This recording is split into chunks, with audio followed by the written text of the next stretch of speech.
Hello everybody, Cal Kimmy here, and I am here today to react to Emirichu crying. Here we go. This video was sponsored by Verve. Use the link in the description to get a 30-day ad-free trial of Verve Premium. Stick around at the end if you'd like to hear some show suggestions. I sometimes refer to myself as a crybaby. Not the kind of crybaby that likes to complain excessively over trivial things. No, not that kind.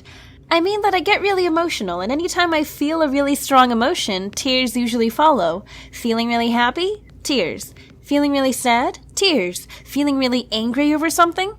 Tears. Oddly enough, I don't remember being the type of kid that would cry a lot. I work with kids part-time, and sometimes there'll be the kid that could get smacked upside the head with a basketball and be 100% okay as if it never happened. And then sometimes there'll be the kid that faces one minor inconvenience and they're convinced it's the end of times. I don't think I was either of those. I'm pretty sure I cried like the normal amount for a child to cry, if that's even a thing. I actually think I've become more emotional as I've grown older, in ways that younger me would probably find a bit strange. For example, one of the biggest tearjerker combos for me personally is the use of animation and good music. I've sort of accepted the fact that if a new Disney movie comes out, there's like a 99% chance I'm gonna be sobbing in the theater by the end of it. And I know some of you think you're too good for Frozen because it's Disney's money-milking machine, but I can admit with zero shame that I definitely cried like a baby during Do You Want to Build a Snowman? Don't even get me started on Coco. Remember me. It's not just Disney. The Steven Universe episode Mr. Greg aired while I was visiting Korea over the summer 2 years ago, and I remember bawling during Pearl's music number.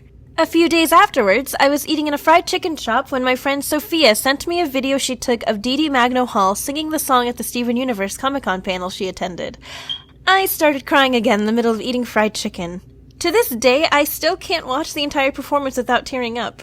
That same week, I was catching up on some Game of Thrones episodes, and I was watching The Door. And obviously, I'm not going to spoil anything, but Lord Almighty was I destroyed by the end of it. You know those really sad Thai life insurance commercials with amazing production values? Or the videos of soldiers coming home and surprising their family members in public areas? Or those videos of old people being surprised with puppies or kittens?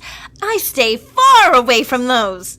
Hey Emily, check out this link. It's a really beautiful life insurance commercial. Haha! No, goodbye. Not today, Satan. Be gone. I am not in the mood to be emotionally destroyed today, okay? When I was younger and I'd cry over something, I remember my dad would always get upset and say something like, "Why are you crying? Did someone die? You shouldn't be crying." Which I never really totally agreed with. Personally, I believe that crying is a really healthy thing to do, especially if you're the type of person who responds negatively to bottling up your feelings. When I'm feeling really stressed out or upset over something, I've found that crying a little bit helps me reset and calm down and clear my head. It kind of feels therapeutic to just let it all out. Stress in, stress out, all good. When I was in college, I'd have moments where I'd feel overwhelmed with the workload that I had, so I'd cry a little, and I'd be fine afterwards. And I don't at all consider myself a sad person in any way. I might even dare say I'm one of the most optimistic and cheerful people I know. And honestly, I think being unashamed to cry every now and then has helped me feel really positive and comfortable with myself. My friend Soleil is the same way, except she'll cry over different things. So she's really into Fast and Furious, and after Furious 7 came out, you know, the one with that end scene, even mentioning that movie moved her to tears. Hey, did you guys watch Furious 7 yet? I haven't. I haven't even seen the previous movies. Ah, lame. What about you, Soleil? Soleil? That is so about that certain Hey, Soleil. Can I play you a song? Yeah, for sure. Into tears. That is definitely how it is with me. I rewatched the season 2 finale for both and for the Owl House. Now, even though I am of age, I feel like I do have to acknowledge the fact that a lot of my viewers are young, so I'm not gonna get too into it, but I really don't like alcohol because, number one, it tastes absolutely terrible, and number two, I somehow always end up crying if I have too much. Yeah, I'm one of those. But moving on from that, I've always been really envious of people who look pretty when they cry. Their cheeks and noses get all red, eyes watery and sparkling, eyebrows just slightly upturned, basically looking like they're in a sad music video or a movie. And then, meanwhile, I'm over here, puffy-eyed, raining from my nose, looking kinda crusty if I'm being honest.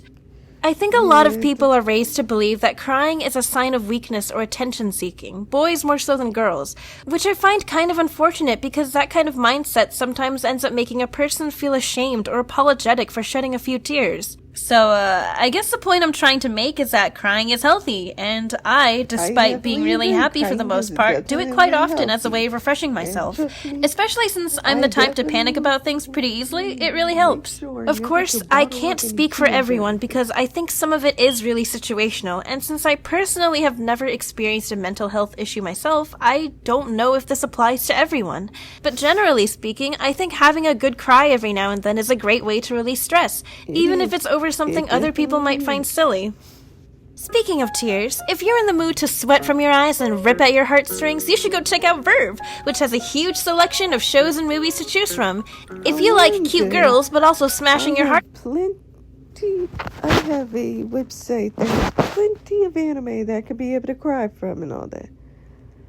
Anyway, guys, that was my reaction to Emirichu crying.